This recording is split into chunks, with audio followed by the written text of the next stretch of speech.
আমরা চট্টগ্রামের পরিস্থিতি দেখে নেব। আমাদের সহকর্মী মাহাদি সেকান্দার আছেন সেখানে, তার সাথে এখন আমরা সরাসরি যুক্ত হব। মাহাদি, আপনি আমাদেরকে জানাবেন চট্টগ্রামে কোনো ধরনের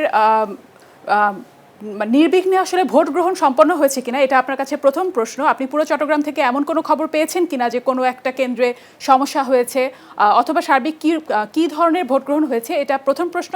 এবং দ্বিতীয় প্রশ্ন, আপনি আমাদেরকে জানাবেন যে ভোট গণনা শুরু হয়েছে কিনা, কোনো কেন্দ্রের আপনি এখন পর্যন্ত ফলাফল পেয়েছেন কিনা। মাহাদি। এই জেলা প্রশাসকের ওই সম্মেলন কক্ষ থেকে 10টি আসনের ফলাফল ঘোষণা করা হবে। তার মধ্যে রয়েছে চট্টগ্রাম 1 আসন, 2 আসন, 3 আসন, 7 আসন, 8 আসন, 12 আসন, 13 আসন, 14, 15, 16 এই 10টি আসনের ফলাফল এখান থেকে ঘোষণা করা হবে। অন্য যে 6টি আসন রয়েছে সেই 6টি আসন ঘোষণা করা হবে চট্টগ্রাম জেলা স্টেডিয়াম থেকে। তো সবকিছু মিলে আসলে সারাদিন যে ভোট বিকেল 4:30 পর্যন্ত, তারপর এটি গণনাও শেষের দিকে এবং বিভিন্ন যে আসন রয়েছে সেই আসনের ফলাফল এখানে আসা এখনো শুরু হয়নি আনুষ্ঠানিকভাবে ঘোষণার যে জায়গাটি।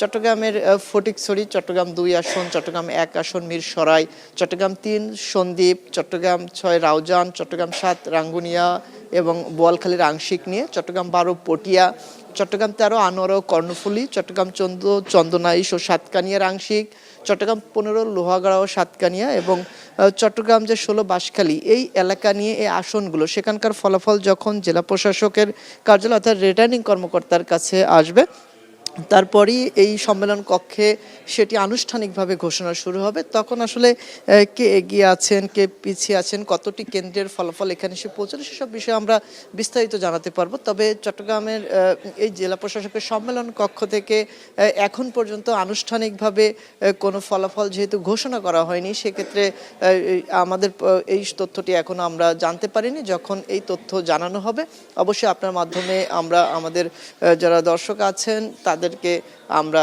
তথ্য জানাবো। তো ফাইজা, এই ছিল আমার কাছে চট্টগ্রাম জেলা প্রশাসকের কার্যালয়ের সম্মেলন কক্ষ থেকে সর্বশেষ।